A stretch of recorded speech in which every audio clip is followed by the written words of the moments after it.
I stepped into the massage parlor, my shoulders tense from another hectic week. Between work deadlines, family obligations, and household chores, I felt overwhelmed and in desperate need of relaxation. This weekly massage had become my escape, a chance to shed the weight of responsibility, if only for an hour. The receptionist greeted me warmly, and I breathed in the familiar scent of essential oils. As I settled onto the massage table, I expected the usual routine: a gentle knock, a soft-spoken therapist, and an hour of blissful stress relief. But today felt different from the moment the masseur entered the room. He introduced himself as David, his voice low and confident. As he began working on my shoulders, I noticed his touch seemed more deliberate, his fingers lingering a bit longer than usual. I tried to dismiss the thought, chalking it up to my imagination. Yet, I couldn't shake the feeling that something was off. The atmosphere in the room shifted subtly. The typical professional distance seemed to evaporate with each passing minute. David's hands moved with practiced skill, but there was an undercurrent of intimacy that made my skin tingle.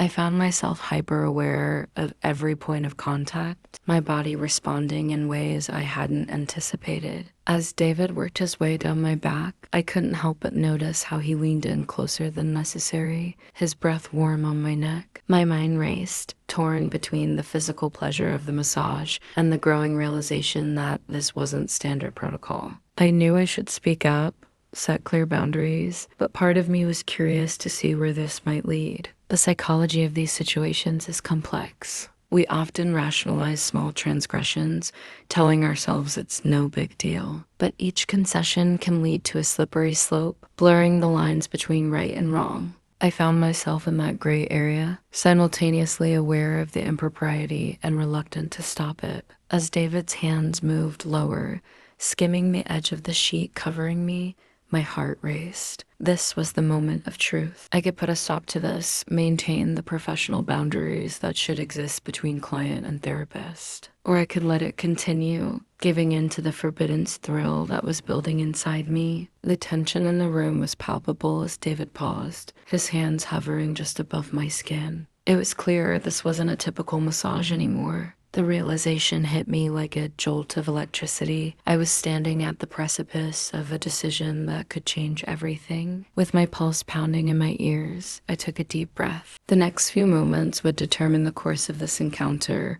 and possibly the future of my marriage. As David's hands resumed their movement, I knew I was about to cross a line I never thought I would. The massage table had become an unexpected battleground between desire and loyalty, and I was about to choose a side. They say the road to temptation is paved with small compromises. But what happens when those small steps lead to a precipice you never saw coming? As David's hands resumed their movement, I felt a surge of conflicting emotions. His touch became bolder, fingers tracing patterns that were far from professional. I knew I should stop him, but my body refused to cooperate. Each caress sent shivers down my spine, igniting a desire I hadn't felt in years. My mind raced, trying to rationalize what was happening. I thought of my husband, our life together, the vows we'd made, but those thoughts seemed distant, overshadowed by the intense sensations coursing through me. I found myself at a crossroads, torn between the familiar comfort of loyalty and the intoxicating allure of the forbiddens. As David's hands ventured to more intimate areas,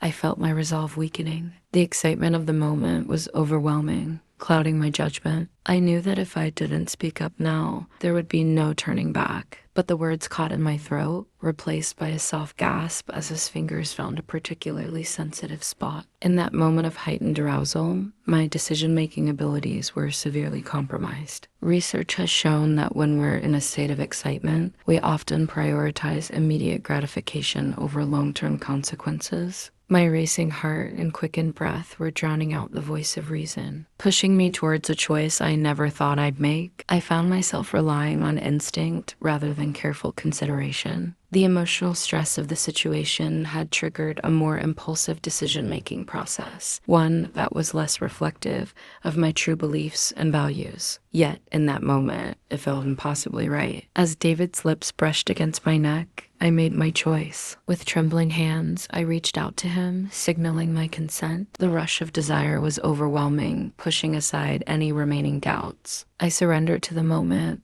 letting passion guide my actions. What followed was a blur of sensation and emotion. The forbidden nature of our encounter only heightened its intensity. Every touch, every kiss felt electric, charged with the knowledge that we were crossing a line that couldn't be uncrossed. In the aftermath, as we lay there catching our breath, reality began to seep back in. The enormity of what I'd done hit me like a physical blow. I had just cheated on my husband, betrayed the trust of our marriage. The euphoria of passion quickly gave way to a gnawing sense of guilt and shame. As I slowly sat up, avoiding David's gaze, I felt a profound shift within myself. I had discovered a capacity for infidelity I never knew I possessed. This realization shook me to my core, forcing me to question everything I thought I knew about myself and my marriage. With shaky legs, I got dressed and left the massage parlor, my mind reeling. As I stepped out into the bright sunlight, I knew that nothing would ever be the same again. The consequences of my actions loomed large,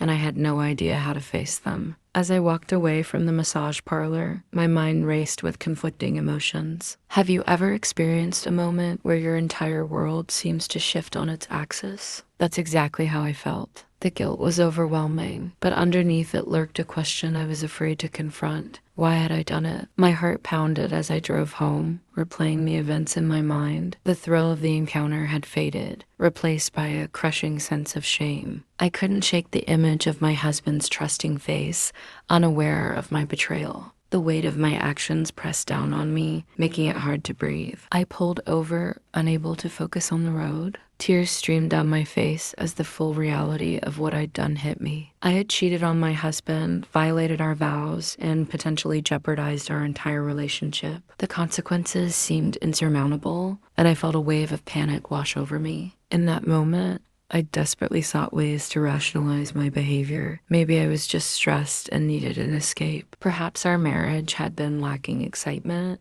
and this was a wake-up call. But deep down, I knew these were just excuses. The truth was, I had made a conscious choice, and now I had to face the aftermath. As I sat there, I realized I was experiencing classic psychological responses to infidelity. The guilt and shame were intense, coupled with anxiety about the potential ramifications. My self-esteem plummeted as I grappled with this new, unfaithful version of myself. The internal conflict between the thrill I had felt and the remorse I now experienced was tearing me apart. I found myself cycling through various coping strategies. One moment, I wanted to confess everything to my husband immediately. The next, I considered burying the secret deep inside, never to be spoken of again. The temptation to avoid the issue altogether was strong, but I knew that path would only lead to more pain in the long run. As the sun began to set, I made a decision. I couldn't undo what I had done, but I could choose how to move forward. The first step was acknowledging the truth to myself. I have the capacity for infidelity. This realization, though painful, was crucial. It forced me to confront aspects of myself I had never considered before. I started the car again, my mind clearer but heavy with the knowledge of what lay ahead. The journey home felt like a metaphor for the path I now faced, familiar yet irrevocably changed. As I pulled into our driveway, I knew that whatever happened next would redefine not just my marriage, but my understanding of myself and the complexities of human desire. With each step towards our front door, I felt the weight of my secret, but I also felt a determination growing within me. This experience, as painful as it was, had opened my eyes to deeper truths about relationships, loyalty, and the human capacity for both betrayal and growth. As I reached for the doorknob, I braced myself for the difficult conversations and soul-searching that lay ahead. They say that moments of crisis reveal our true selves. But what happens when that revelation shatters the very foundation of who we thought we were? My journey of self-discovery was about to begin, and it would force me to confront some uncomfortable truths about human nature. As I sat in my living room, staring at the familiar surroundings, everything felt different. The weight of my actions at the massage parlor pressed heavily on my conscience. I tried to make sense of what had happened, to fit it into the narrative of who I thought I was, but the pieces didn't align. I had always seen myself as a loyal wife, someone who valued fidelity above all else. Yet, in a moment of weakness, I had betrayed that ideal. The conflict between my actions and my self-image was jarring. How could I reconcile the person I thought I was with the choices I had made? This experience forced me to question my understanding of fidelity. I had always viewed it as a black and white concept, a simple matter of right and wrong. But now I saw shades of gray. I realized that loyalty wasn't just about actions, but about the complex interplay of emotions, circumstances, and human frailty. I began researching the nature of temptation and monogamy, seeking answers to the questions that plagued me. I learned that humans are not naturally monogamous, that the desire for novelty and excitement is deeply ingrained in our biology. This knowledge didn't excuse my actions, but it helped me understand them better. I discovered that many people struggle with similar conflicts. The pull between commitment and desire, between security and excitement, is a common human experience. This realization didn't lessen my guilt, but it did help me feel less alone in my struggle. As I delved deeper into my reflections, I began to see the complexity of human relationships in a new light. We are not simple creatures with straightforward motivations. Our desires, fears, and needs are intricately woven together, creating a tapestry of contradictions and surprises. This new perspective on relationships and desire was both liberating and terrifying. It meant acknowledging that we are all capable of unexpected actions, that our principles can be challenged in ways we never anticipated. But it also meant recognizing the depth and richness of human experience, the capacity for growth and change. I realized that moving forward would require a new level of honesty with myself and with my husband. It would mean facing the uncomfortable truths about my own desires and shortcomings, and working to rebuild trust and intimacy in my marriage. As I prepared myself for the difficult conversations ahead, I felt a mix of apprehension and hope. This experience had shaken me to my core, but it had also opened my eyes to aspects of myself and human nature that I had never fully appreciated before. I knew that the path ahead would be challenging, but I was determined to use this painful lesson as an opportunity for growth and deeper understanding. As I reflect on this transformative experience, I'm struck by how much I've learned about myself and human nature. The lines between right and wrong, once so clear, now seem blurred by the complexities of desire and emotion. I've come to understand that fidelity isn't just about actions, but about the ongoing choices we make every day. This journey has left me with more questions than answers. How do we balance our commitments with our innate longing for excitement? Can we truly know ourselves until we're tested? What does it mean to be faithful in a world full of temptations? While I can't undo my actions, I can use this experience as a catalyst for growth. I'm committed to exploring these questions, not just for my marriage, but for my own self-understanding. The path ahead is uncertain, but I face it with newfound wisdom and a deeper appreciation for the intricacies of the human heart.